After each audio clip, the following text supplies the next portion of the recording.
I'm E.G. Marshall. Of all the sounds in the universe, perhaps nothing stirs the imagination more deeply than the sounds of the sea.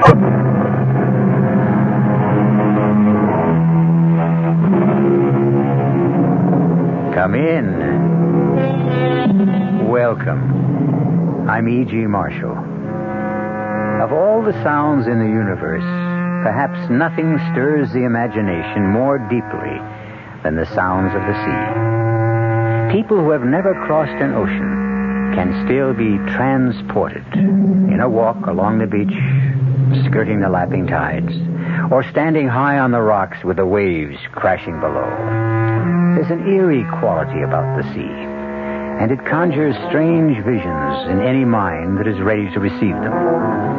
Our story concerns the spell cast by the sea.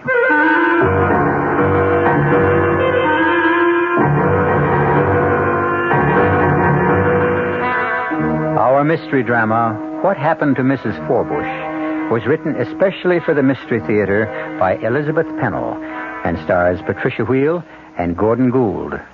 It is sponsored in part by Buick Motor Division and Anheuser-Busch Incorporated, brewers of Budweiser.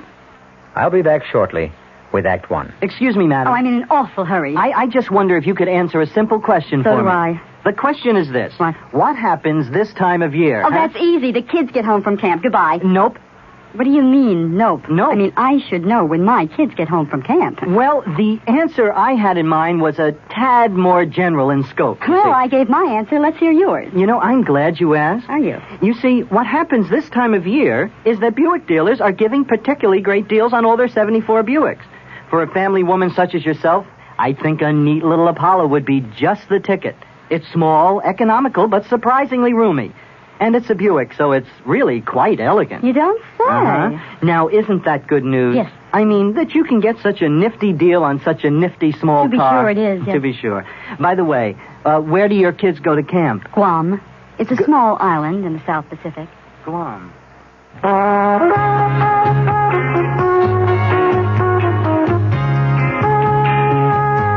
Suburban Savings in northern New Jersey would like to set you straight on savings. Straight off, Suburban offers you the highest interest allowed by law. A big 7.90% effective annual yield on Suburban's 7.50% savings certificates. And Suburban guarantees it from 4 to 10 years. Minimum $2,500. Federal regulations allow premature withdrawals on savings certificates, provided prescribed federal penalties are adhered to. Of course, Suburban also has a whole selection of other savings plans that keep your savings headed in the right direction, straight up. Why not head straight over to your nearest Suburban savings office, conveniently located in Bayonne, Edgewater, Elmwood Park, Emerson, Hackettstown, Morris Plains, Nutley, Paramus, Sparta, and Wayne, and let them set you straight on savings.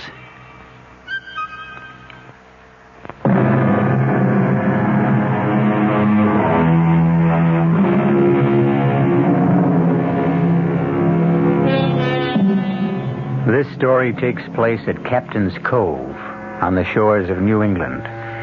Bert and Marjorie Desmond are inspecting a picturesque old house on a bluff overlooking the sea. They're city people, and in the past they have spent their vacations at mountain resorts or in dry desert places considered beneficial for the health of their son. But this year it's different, and they're getting more intrigued by the minute as Mr. Smith, the rental agent, shows them around. Oh, Bert, the view and the window seat. I haven't seen one like this since my grandmother's house when I was a child. I'm more interested in all these carved pieces over here. What do you call this stuff? Scrimshaw. Oh, yes.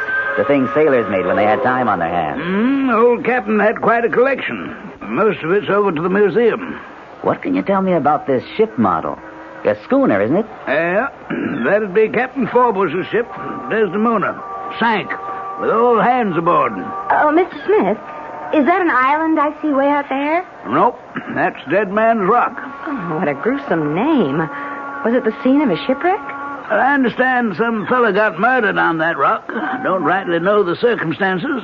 But there is an island further on out, known as Hiram's Hideaway. Said to be the place old Captain Forbush took himself off to when he wanted to get away from his wife. Good fishing. I'll have to look into that. Bert, are you sure we really want to take this house? Let's see the rest of it. There's a fine old staircase. Beautiful railing. I don't think it's been dusted in years. This house has been closed up most of the time. That's why it's such a bargain. Is there anything wrong with it? Nope. Tight as a drum. And a real historic monument. Now, you take this room. Oh, it's wonderful. I've never slept in a four-poster bed. Oh, boy. It's a big one, too. And this door leads to a veranda. Oh, my. This porch goes all the way around the house. It always does in a captain's place of residence. A trademark, you might say. Well, sure. This is what you call a widow's walk. No doubt Miss Forbush did her share of pacing when the captain was away. Well, no pacing for me, thank you. My husband has a desk job. What do you think, Bert? About the house? Yes. In a strange way, I've fallen in love with it. But I'm wondering... Wonder no more. We're going right into that room I already call my study and sign a lease for the summer.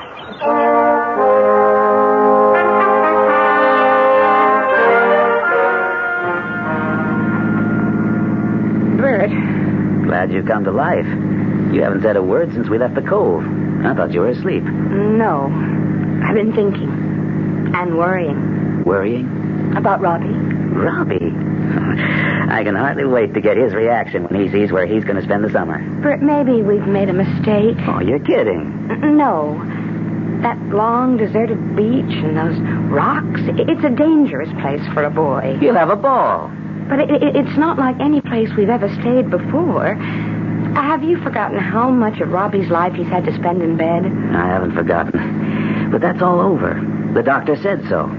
He said it was time Robbie started doing the things boys his age like to do. Not dangerous things. Bert, we're going to spend 3 months by the ocean. You bet we are. And the sea air will be good for all of us. Only, Bert, Robbie's never learned to swim.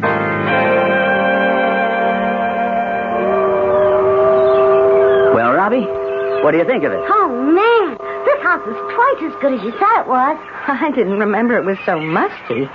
The place needs airing. I'm going to open some windows. Dad, who's the old guy in the picture? Why, that must be Hiram Forbush, the sea captain who built this house. He sure has a lot of red whiskers. He sure does. You know, they knew how to paint pictures back in those days. Watch this, Rob. Walk over here and see how his eyes follow you. Sort of as though he was looking at everything you did. It's spooky. You think he's a ghost? Oh, come on, son. You don't believe in ghosts, do you? No. Well, I'll let you in on a secret. I think your mother does. Mom believes in ghosts. Sometimes. Oh, Pop. What's all this about ghosts? I'm teaching Rob to be the man of the house, so he can look after you when I'm gone. Hey, I want to go to the beach. Well, you can if your father goes with you. Not right now. I have some things to do. I'd go, only it's time to think about getting dinner ready. I can go alone. Sure you can. Oh, no, Bert, not the first time. First time for everything. And speaking of first times, how about that? It's so strange to hear a telephone in a house like this. Glad there have been some improvements since the captain's day. Guess I better find out who it is. Pop said I could go to the beach. Now, Robbie, I want you to be very, very careful. Follow that little path and watch your step climbing down the bluff. Mom, I'm not a baby. And don't stay away too long. Do you have your jacket? Oh, Mom. I'll be watching you from this window. Damn. Why, what's the matter? That phone call from the office. Wouldn't you know they're having a crisis and they want me back? Oh, no, Bert, we just got here. You're on your vacation. Won't be gone long. Just for the day to help get things straightened out. But it's a 4-hour trip. I know. I'll have to start very early tomorrow morning. And I guess I better spend tomorrow night in the city. But you promised that first thing tomorrow you'd see about swimming lessons for Robbie. It was a part of our bargain. I know, honey, but it's just a matter of putting it off for a day. Oh, you said... I thought I'd asked you not to climb on those rocks unless someone... Beach club and make arrangements for swimming lessons. And we'll meet some people so that you'll know the neighbors, and Robbie will have someone to play with. Robbie, dear, what were you doing on those big rocks today? Just throwing stones in the water. Mom, I can make them skip real good. I thought I'd asked you not to climb on those rocks unless someone was with you. I only climbed a little way. Well, no more climbing, young man, until your father gets back. But he's been gone for 3 whole days. Well, he's coming tomorrow. And we're going to let him know how well we've been getting along. Go to sleep now. I'm going out on the porch to watch the moon come up. Mommy, you promised to open the window very wide so I can hear the sound of the water? Yes, dear. The weather's changing. I can scarcely see the beam of the lighthouse. It's getting all misty. And don't be frightened if you hear the foghorn. I like that sound. Night. Good night, dear.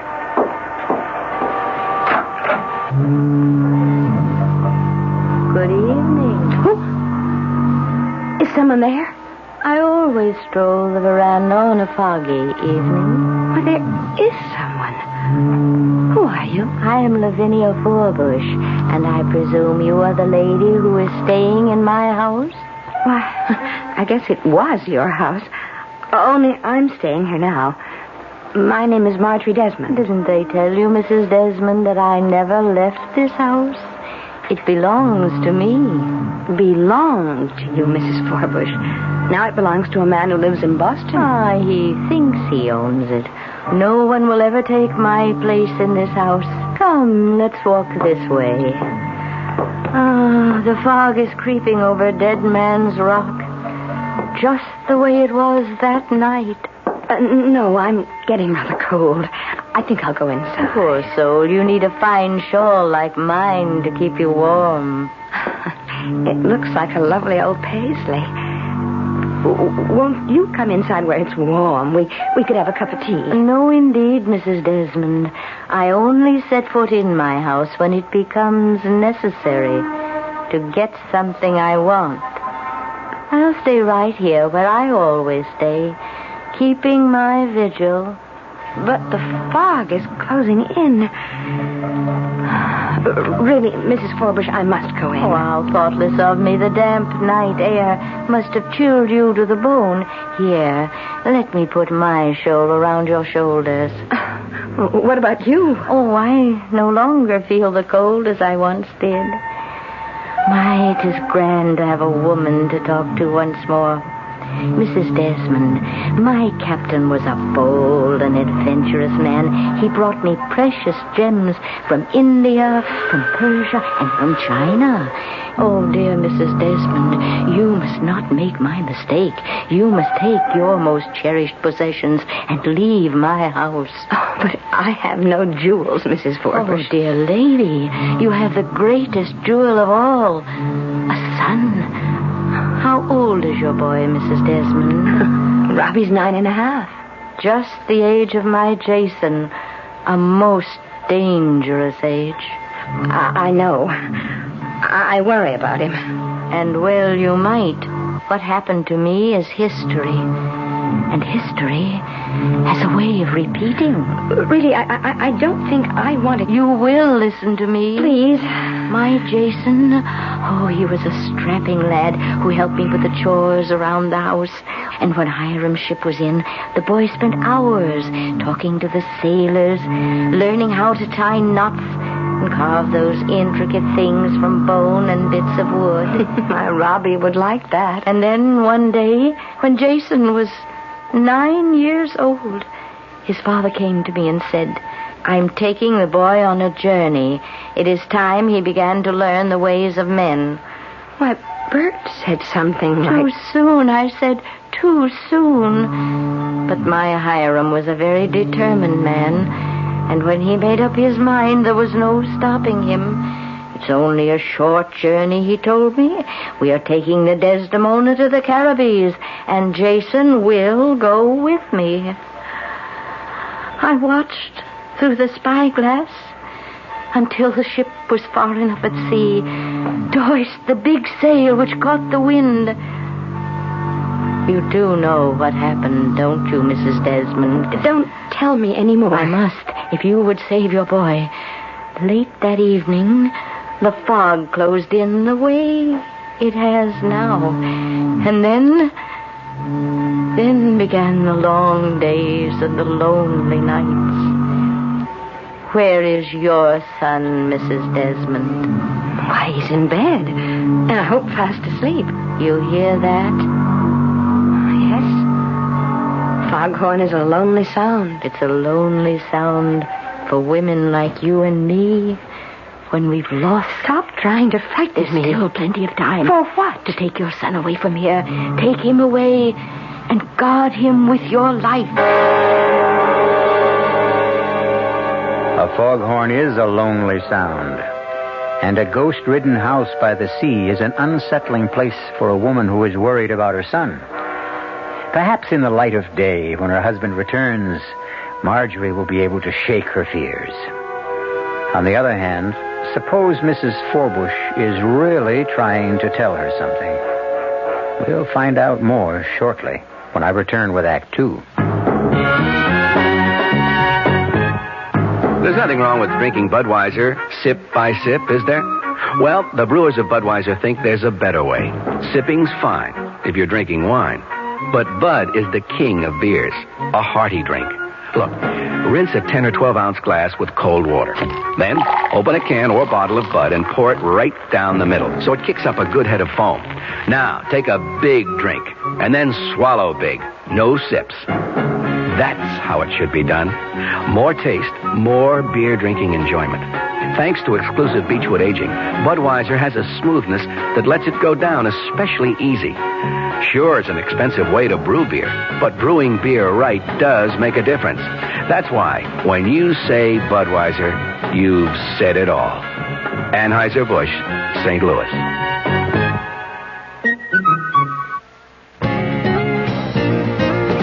Hey, Mom, what's for dinner?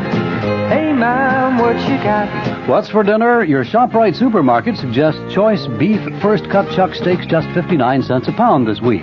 Save, too, on smoked ham, shank portion 69 cents a pound, butt portion 79 a pound. For a quick meal, try Swanson's Frozen Hungry Man dinners, just 99 cents each. For dessert, ShopRite's produce department is featuring fresh honeydew melons, 79 cents each. They're great topped with ice cream. There's a lot more for a little less at ShopRite, so stop in soon. She loves the family. She wants the best. She does all that she can do. She lets ShopRite do the rest. Hey, Ma, what's for dinner? ShopRite has the answer. This is WOR New York, your Mystery Theater station.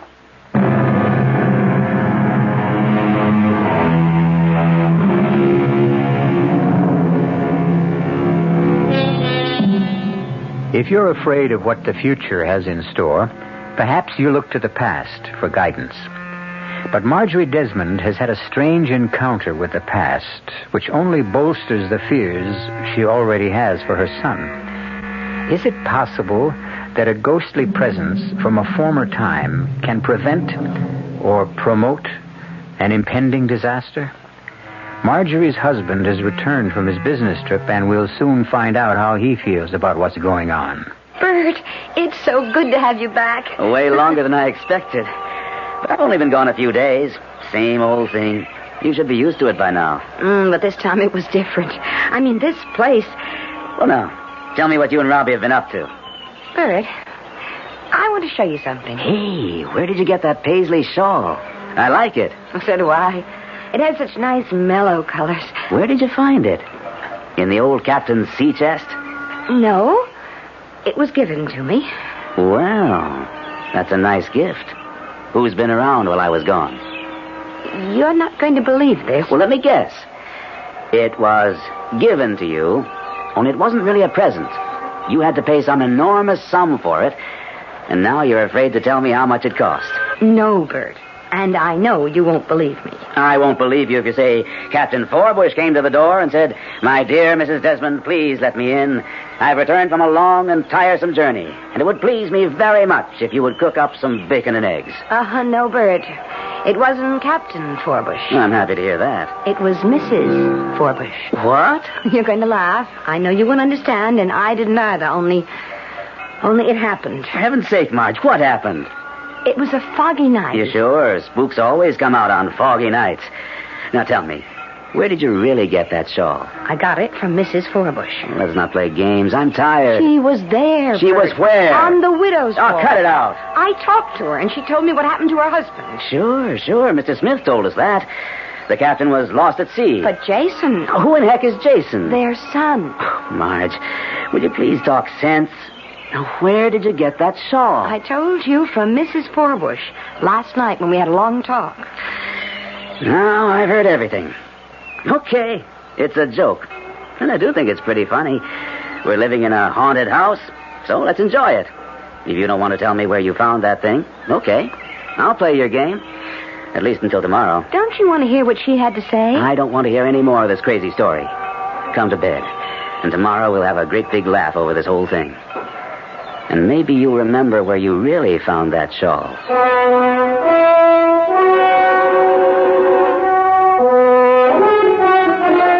That was the best picnic we ever had. Can we do it again tomorrow? Well, not every day, Rob. Maybe tomorrow we'll go to the beach club. I thought I might do some fishing. Dad, can I go fishing with you? Maybe we'll all go. How about it, Marge? Count me out. You know how I feel. I know. You like to eat the poor little critters, but it's cruel to catch them on those nasty hooks. Well, it is. Robbie and I may just go off and forget to come home. Take your son away from here. Take him away and guard him with your life. Well, honey, what's the matter? You look as if you'd seen a... It's nothing, Bert, nothing. I just have to be alone for a minute. Hey, Dad, what are all these things over here on the shelf? That's called scrimshaw, Rob. Scrim? These are things that were made by sailors a long time ago. When they were on those sailing ships and the sea was calm, they didn't have much to do. So they carved pieces of bone or wood and painted shells. I'll bet I could do that. You'd have to learn how to use a knife. Would you teach me, Dad? It's bedtime, young man. Up the stairs. If I was on a boat, I wouldn't be going up any old stairs. I suppose you'd be climbing the ropes. Or walking in the gangplank. No, I asked that fisherman today where he slept, and he said down below. Unless you want to sleep in the cellar, the direction is up. Get going. Aye, Captain. Nice day today, Marge. And I don't know when I've seen Robbie so happy. Oh, he's certainly having a good time. And tomorrow when we go to the beach club, we can make arrangements to have him start taking swimming lessons. I'm not sure they have regular classes. Then we'll get him a private instructor. Marjorie, I am perfectly capable of teaching him myself. I won a medal in college, remember? Well, of course you're a good swimmer, Bert, and I thought... Oh, I suppose if Robbie had been well, you would have taught him long ago. But don't you think he'd learn more quickly now if an outside... Hey, there's nothing wrong with his old man, is there, Marge? I have to finish up the dishes. Let's talk about it when I'm through.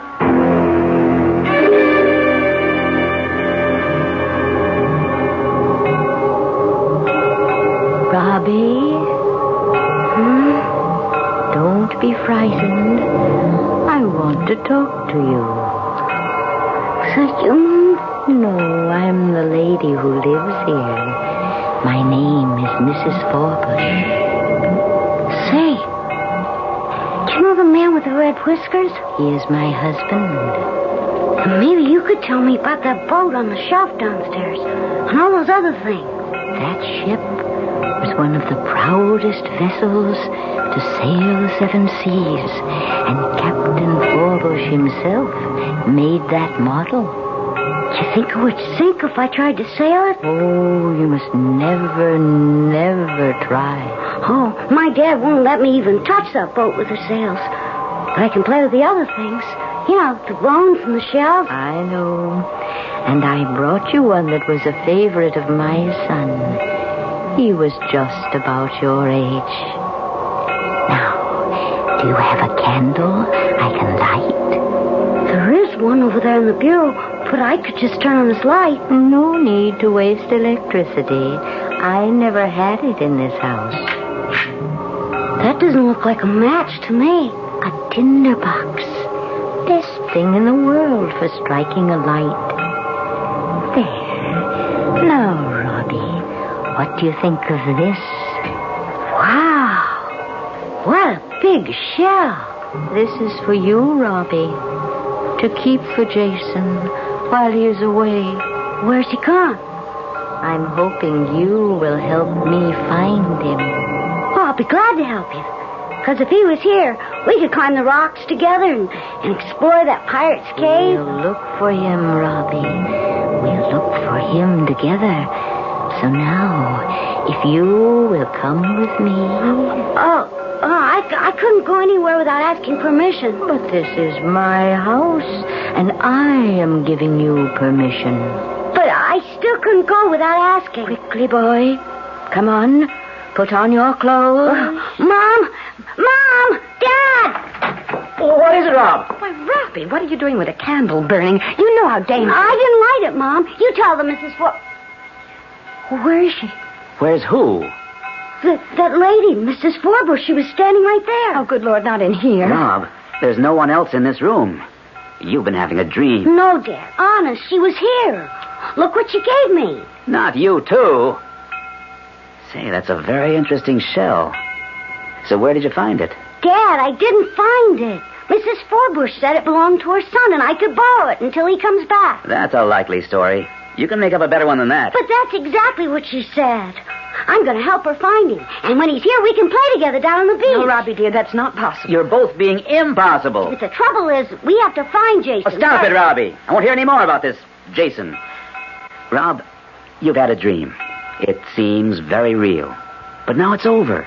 And tomorrow you'll have forgotten all about it. But, Bert, what about the candle and the shell? Well, there must be some reasonable explanation. But let's not think about it now. I'm blowing the candle out, and Robbie's going to sleep. Good night, son.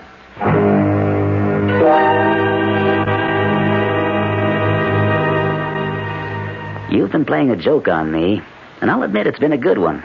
You were very clever to get Robbie to go along with you. And I must say, he played his part well. But I can think of better games for a boy his age. This was no game, Bert. You didn't coach him to put on that act? Of course I didn't.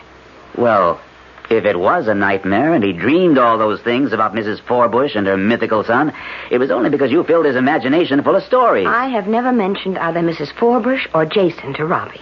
Then there's a book about them somewhere around the house. Well, if there is, I haven't seen it. You must have had one of those imaginary conversations out loud, the way you do sometimes. And Robbie overheard you and you thought he was asleep. Oh, Bert, I don't do that anymore, and I don't see how he could possibly have been listening the night I talked to Mrs. Forbush. Marge, there is no Mrs. Forbush. How would you know? You weren't here. Honey, we're taking this whole thing too seriously. Mrs. Forbush lived nearly 200 years ago, so she can't be hanging around here now. I suppose you're right. That's my girl. Give us a smile. Well, I'm trying. Now, repeat after me. No more conversations with Mrs. Forbush. No more conversations with Lavinia Forbush. Where'd you get that kooky first name? Well, she told me. Okay. No more conversations with Lavinia Forbush. And what will we tell Robbie?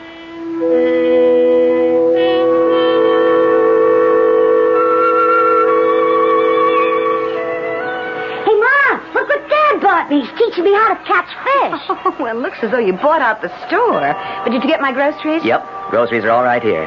But hold off on the steak. We just may come back with something very special for the frying pan. Look, Mom, my very own rod. Did you ever see one of these? This is a reel. Yes, dear, it looks like a very nice reel. Where will you use it, down at the wharf? Nope. We're going to get Rob off to a really good start. I've rented a boat. What kind of boat? Oh, just a putt-putt. You know, one of those flat-bottom jobs with an outboard motor. But you aren't going out to sea. Sure. Well, look at it, Marge.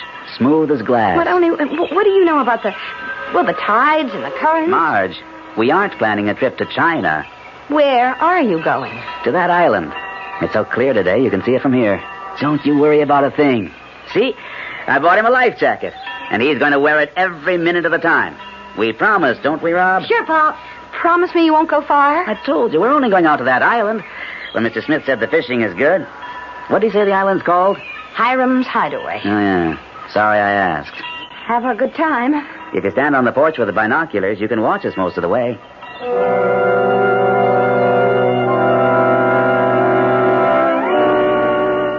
Well, Mrs. Desmond, I'm sorry you did not heed my warning. Oh, no, please don't come back. I've not been away. But I don't want to talk to you.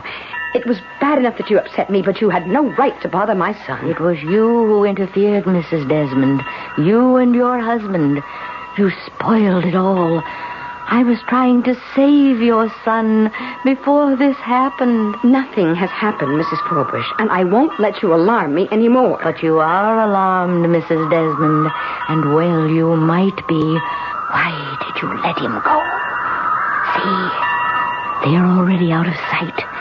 And if you don't act quickly, you'll never see either your husband or your son again.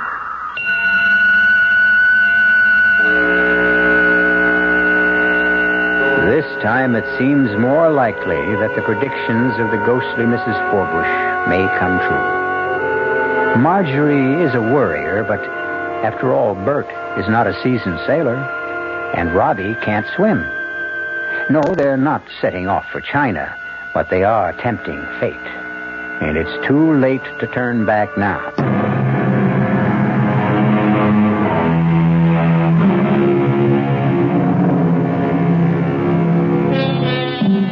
It is a calm and beautiful day at Captain's Cove, and it looks as though the fears of Marjorie Desmond were totally unfounded. Father and son have explored the island. A whole new world has opened up for a boy who has been housebound much of his life. And Bert is savoring the joys of feeling a new closeness to his son. It is late afternoon, and they are heading back reluctantly to the mainland. Hey, Dad, can we do this every day? I'm going to catch a bigger one next time. For a first try, you did very well. Maybe we can go deep sea fishing someday. Maybe tomorrow. Could we? Hey, we're doing all right with these smaller fellows. Flounder's good eating. You'll see. Bet Mom will be surprised. We caught 1, 2, 3, 4. Hey, Dad, remember what you promised about that rock? Oh, it's late, Rob. I think we better not. But you promised, Dad. Honest, it'll only take a minute. Well, I'm not sure I can get right up to the rock. The water's starting to get a bit choppy. Where was it you saw that piece of driftwood you wanted? Up there, see? Looks just like a couple of deer's horns. Otherwise known as antlers. Only I'm going to turn it into whatever that other word is. Brim, you know. Hey, stop the boat, Dad. It's right up there. I can't just stop the boat, Rob. There's no place to anchor. I could almost reach it if I stood on the seat. Get down, young man. Now, what did I tell you? There's a tricky tide around here. He'll come back some other time. Oh, but Dad, that piece of wood will be gone. Sometimes the waves go all over those rocks. I'll never find a piece like that one. Oh. I'll try again. It's calmer over on this side. Slow down some more, Dad. But there's no way to come in. Like that flat place on the rock. You slow way down and then I'll jump off and get it. Is your life jacket on tight? Sure, Dad. Okay, then. Be very, very careful. I'll idle the motor while you jump off. Grab your piece of driftwood and jump right back. Here I go. Uh-oh. The motor's died. And the boat's drifting. You stay right there, Rob, while I get it started.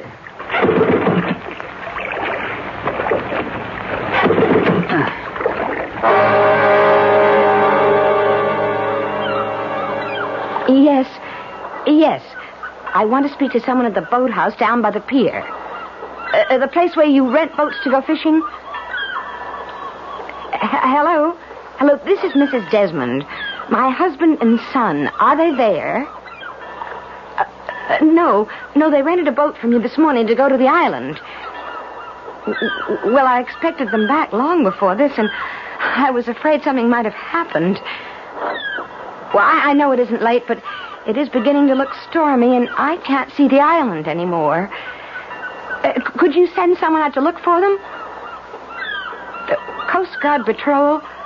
How do I reach them? No, thank you. I'll go to their station down on the beach.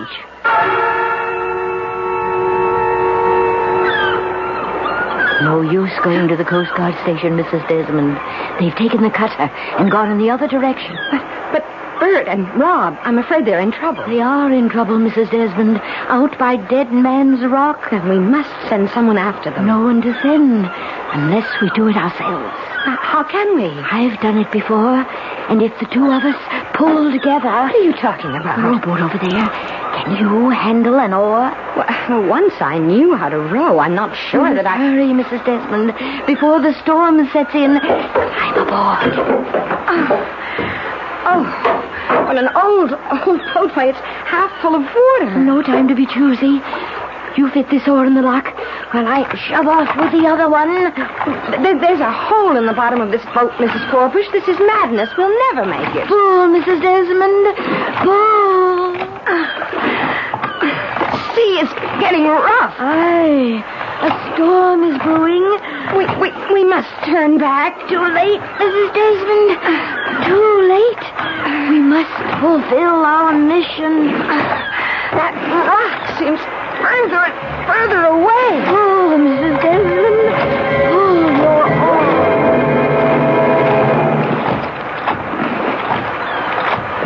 It's no use, Mrs. Forbush. We're going to stay away from that warning bell. The boat is sinking, Mrs. Forbush. It's going straight to the bottom. We'll have to swim for it. Swim for the boy. Save yourself, Mrs. Desmond. I don't know how to swim. I've got hold of it. Mrs. Forbush. Mrs. Forbush. Help! Help!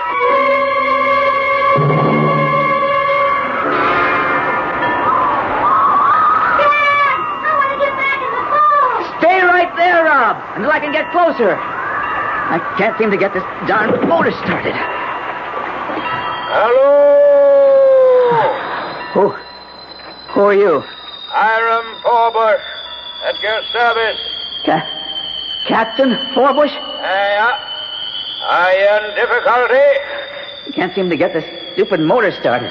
Give me wind and sails any time. But they're not going to help me now. My son and I... Is your boy over yonder? Yes. I should never have let him off on the rock. Dead Man's Rock's a dangerous place to be. But one of my men will get him. I'll be very grateful for anything you can do. We have to get home. Couldn't you put us ashore in a rowboat? Can't spare the men to take down a long boat. And my only rowboat was most rotted away. So I left it back on the beach. Oh, there must be some way. I'll pay you very well. All the money I want is out where we're going. And we can't stay around here any longer. So climb aboard and... No, I'll take my boy back in this boat, and someone else will come along, or they'll send the Coast Guard to look for us. You won't last long in that thing. There's a storm coming up. Then please, send up some kind of a signal, a flare, a rocket, Shoot off a cannon and rouse the whole town. No need for that. We're not in any trouble. But we are. My son and I. You know how it is. I believe you have a son. I always wanted a son. Fine boy, this one. Just the right age for a first trip before the mast. Well, I'm giving you your last chance. Captain Forbush, let's be sensible. I have obligations to meet. Sounds to me as though you have a guilty conscience. Lively with the sheets, men. She's coming about. Up with the sails and dead ahead. Your boat's drifting away. Oh, come around to the side, Rob, and jump. Daddy, I'm scared. Jump, Rob, jump. That's it, Rob. Hey, dog paddle. The jacket will hold you up. Here, son. Grab my fishing pole. I got it. Good boy. Hang on. That's it. Now, get hold of the side of the boat. Dad, I lost my stick. Oh, forget it. Easy now. I've got you. Are you all right? I'm okay, Dad. Boy. Did you see what I was doing? I was swimming. Not quite. Here, Rob. Here's some of these rags to dry off. I'm going to try this motor one more time. Wow, you made it. Everything's going to be all right. Hey, Dad, think sometime we could get a sailboat? I'd rather not think about this just now, Robbie. We've had a close call. And then maybe we could sail off. Robbie, no more. We're lucky. Dad, I hear someone calling. Well, let's not let our imagination get... Over there, Dad. By that thing standing up in the water. Good Lord. There's someone clinging to the buoy.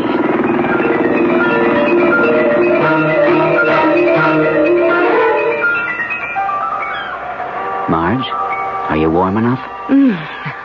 Never felt better. And now, Marge, if you feel up to it, will you please tell us what in the name of heaven you were trying to do? I started out in a rowboat. That rickety old rowboat that was down on the beach? Oh, yes. Did you know it was there? I hadn't seen it before. That boat must have been 100 years old. Why did you... can't explain what was going on in my mind. Or at least you wouldn't understand. You see, I had this awful premonition that something terrible was going to happen to both of you and that I must row out as far as that rock to save you. Well, the boat sank, and mercifully there was that buoy, and then you came along. Please don't ask me any more questions, because now that you're both safe, all those crazy notions I had are gone forever. But something did happen, didn't it, Bert? Something happened, all right. We were starting back when the motor conked out. And you won't believe this, Marge, but suddenly everything was deathly still. And out of nowhere came this big old ship, like the one in the model over there. That's right, isn't it, Rob? Oh, Dad. And over the rail leaned that face with the cold blue eyes and the bristling red beard. None other than Captain Hiram Forbush. Oh, you're being mean, Bert, but I guess I deserve this. Go on. You don't believe me, do you, Marge? But I tell you, there he was, big as life. I begged him to take us back to shore, but he said he was heading for the Caribbees. He had Robbie up on the deck while I was trying to start the motor. And then that sailing ship started to take off. And I looked up, and that's when I yelled to Bobby to jump. Hey, Dad, that's the best story I ever heard. Now can I tell Mom what really happened? What really happened? You see, Mom, it was like this. I saw this piece of wood like antlers on that big rock. And I wanted to make something out of it. You know, some of that scrim stuff. And I begged Dad to let me get it. So he slowed down the boat and I jumped off. Oh, that was dangerous, Rob. Well, it would have been all right, except the motor conked out and the boat was drifting away. So I had to jump in the water, or I'd still be on that rock. And, oh, Mom, I was scared. But I almost swam. A swimming lesson for you tomorrow, Robbie. I promise. Mom? You tell me something, please? Yes, dear. What happened to Mrs. Forbush? Well, Robbie, why do you ask a question like that? I've been worried about her. She drowned, didn't she? Yes, Robbie. She drowned. But that was a long, long time ago.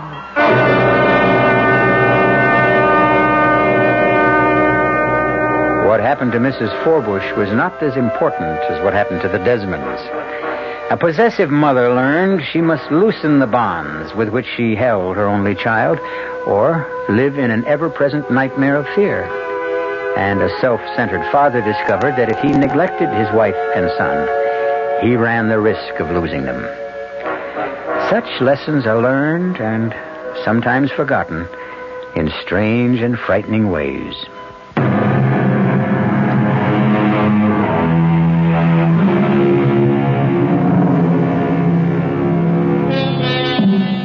The ghost of Mrs. Forbush has been laid to rest. But the captain, since no trace of his ship was ever found, you may see the Desdemona sometime off in the mists on a foggy day. The sights and sounds of the restless ocean stir something deep within the soul. There are countless tales to be told of the sea. We'll look for some, to bring them along with other probings into those things which touch the dark and mysterious recesses of the human mind. Our cast included Patricia Wheel, Gordon Gould, Billy Lou Watt, Mary Jane Higby, and Guy Sorrell.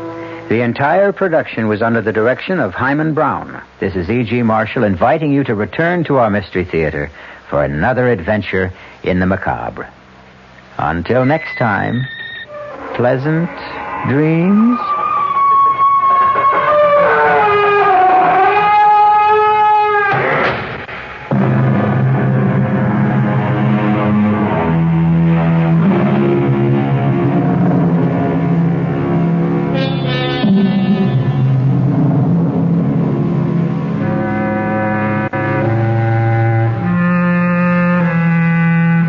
WR Mystery Theater has been brought to you by ShopRite Supermarkets, where you get a lot more for a little less, and by Suburban Savings, with offices throughout North Jersey. The preceding Mystery Theater program is furnished by the CBS Radio Network. I'm Fulton Lewis in the Mutual Broadcasting System studios in Washington, D.C. Now, my commentary. President Ford carrying through with an idea that he unveiled only days after he took over the presidency, today officially offered judicial forgiveness to thousands of Vietnam-era draft dodgers and deserters, forgiveness on one condition, namely that they reaffirm their allegiance to the United States and work for up to 24 months in public service jobs to really underscore that allegiance. The amnesty program became effective immediately today when the president signed a proclamation and 2 executive orders during a brief nationally broadcast appearance in the White House Cabinet Room. Under that program, draft evaders and military deserters who have not been convicted or punished can turn themselves in before next January 31st, reaffirm their allegiance to the nation, and agree to spend up to 2 years in approved public service jobs, such as hospital orderly.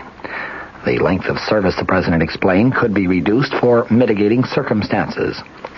For men already convicted or punished for desertion or draft evasion, the president established a 9-member clemency board to review their cases as equitably and as impartially as is humanly possible. Just to ensure that the cases will be heard with a very sympathetic ear, the president appointed Charles Goodell, the former Republican senator from New York, and probably the most outspoken of all Republican critics of U.S. involvement in the Vietnam War, as the new chairman of the new Clemency Review Board. A second member of the board, the Reverend Theodore Hesburgh, has spoken out in favor of unconditional amnesty and thus will be a second sympathetic listener to clemency appeals. He is, of course, the president of Notre Dame University, and like Goodell, he was a very ardent critic of U.S. Vietnam policy. Men now in prison will have their cases reviewed first, and officials said that their confinement would be suspended as soon as possible. The president explained that in dealing with amnesty, he was following the precedents set by other presidents who faced similar post-war situations. He specifically mentioned Abraham Lincoln and Harry Truman, a Republican and a Democrat. The president added, quote, "My objective of making future penalties fit the seriousness of each individual's offense and of mitigating punishment already meted out in a spirit of equity has proved an immensely hard and complicated matter, even more difficult than I knew it would be." He recalled his own words in announcing back on August 19th that he would give the men involved a chance to, as he said then, to earn their return to the mainstream of American society. With the divisive Vietnam War over for more than a year, the president said, "I was determined then as now to do everything in my power to bind up the nation's wounds." You may be interested in some of the technical aspects of the amnesty order that was issued today by President Ford. Returning draft evaders will be required to report to U.S. attorneys within 15 days after they arrive back on American soil, while deserters will have to report to military commanders within that same grace period. Attorney General William Saxby said that he estimates that 2,500 draft resistors are going to take advantage of the conditional amnesty offer, and he said a larger number of deserters will also do so.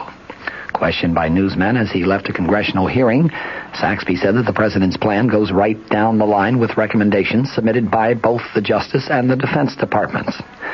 Congressional reaction to the president's announcement was pretty mixed. Senate Republican Whip Robert Griffin of Michigan hailed the president's decision as a courageous, compassionate move, while House Republican leader John Rhodes of Arizona said that it should have broad support on Capitol Hill. Among the Democrats, House Speaker Carl Albert said that he is accepting the president's leadership, but he added, quote, "I don't know what he is going to do." Senate Majority Leader Mike Mansfield said that he will give full support to the program, but Alabama Democrat Senator James Allen seemed to be critical, saying that the action is going to be unfair to those who did serve in Vietnam. Senator Allen's view seemed to be the view of spokesman for some of the nation's veterans organizations. John Stang, the commander-in-chief of the Veterans of Foreign Wars, said here in Washington today that the president's action does a gross injustice to those who did serve honorably, those who died and received wounds, and those who were for so long imprisoned. Stang said that the veterans do not want revenge. He said all we ask for is justice. The president's program provides amnesty in exchange for the up to 2 years of alternative duty in public service jobs. Stang took issue with the idea of those public service jobs. He said, "Why provide jobs for those who would not serve in Vietnam when the unemployment rate for the young Vietnam veterans is now over 10%? William Houck, the national adjutant of the American Legion, said that the president's plan violates the principles for which millions served their country honorably. Thousands died in combat, and thousands more were wounded. Bus Mills, the executive director of the National League of Families of American Prisoners and Missing in Action in Southeast Asia, was equally unhappy about the president's announcement today, saying, "We are completely bewildered and disillusioned." He complained that the president announced his amnesty program before he announced any plans to obtain an acceptable accounting for the 1,300 U.S. servicemen that are still unaccounted for in Southeast Asia. On the other side of the coin, Mary Ramberg of the Mississippi chapter of the American Civil Liberties Union said that those who evaded service have committed no crimes, and yet the justice they're getting is really a mock trial outside the judicial system. Stephen Wayne Trim, a former Chatham, New York resident now living in Hamilton, Ontario, fled to Canada in 1969 after an appeals court refused to overturn his conviction on draft evasion charges. Trim, who sought exemption as a conscientious objector, was charged with bail jumping when he fled north. He said today that President Ford's plan leaves too many questions unanswered. He added, "I would have to be assured, even if I may get amnesty for the initial conviction, that I will have immunity from the bail jumping charges." As for the job program, Trim said, "It depends on the work. I have nothing against humanitarian work if it is truly humanitarian, but who knows yet what it is precisely going to be." Here are some of the statistics regarding the program that was unveiled today. Officials say that about 15,500 draft evaders are potentially eligible for the clemency. Of these, about 8,700 have already been convicted, and another 4,350 are under indictment. Of those under indictment, 4,060 are listed as fugitives, and an estimated 3,000 of them are currently in Canada. Prison sentences now are being served by 130 persons who were convicted of draft evasion. According to officials, some 500,000 incidents of desertion falling within the scope of the clemency program were recorded during the Vietnam War. They said 660 deserters now are serving prison sentences or are awaiting trial, and about 12,500 deserters are still at large, with about 1,500 of them in Canada. To be eligible for clemency, deserters would have to have committed offenses between August 4th, 1964, that is the date of the Senate's Tonkin Gulf Resolution, and March 28th, 1973, the day the last U.S. combat soldier left Vietnam. Clemency will not be considered for deserters or evaders who face other unrelated charges. The President's proclamation today did not specify the types of jobs under the alternate service program, but officials said that they would be the same as those filled by conscientious objectors in the past, and roughly half of those jobs were in hospitals or other institutions, such as homes for the elderly. The salaries would be paid by the private employers. Officials said mitigating factors include cases of extreme hardship, willfulness of the violation, and the individual's behavior during the time he was being sought. By way of comment, it seems to me that the President's action today was very much in harmony with his handling of the Richard Nixon case. In both instances, Mr. Ford apparently has tried to weigh the facts of the situation and then do what he thinks is just. In both instances, in my view, justice has been the net product. Justice, as I discussed last week, is merited reward or punishment, or so it is defined in Webster's dictionary. In the case of Richard Nixon, there has been an admission of some misconduct or at least mistakes on the part of the former president, and there has certainly been punishment, the end of a political career and perhaps even of a private business career, plus the personal anguish that has touched not only Mr. Nixon but his entire family, and of course in the Nixon case, there is also the added problem of an apparently serious illness, a very serious illness, which Mr. Ford may well have taken into consideration when he spared Richard Nixon of any prosecution for any criminal offenses which may have been committed during his presidency. In the case of the Vietnam deserters and draft dodgers, there is now the gesture of goodwill and compassion on the part of the United States government, but there is also going to be merited punishment, coming in the form of those 2 years of public service work. That, in my view, constitutes justice. Let's try to heal the wounds of both Watergate and Vietnam, and let's work quickly to make both of them chapters of ancient American history. President Ford announced today that the White House Chief of Staff Alexander Haig, Jr. is being recalled to active military duty and will soon become Supreme Commander of the North Atlantic Treaty Organization forces. In the meantime, meeting here in Washington, the Republican National Committee today unanimously approved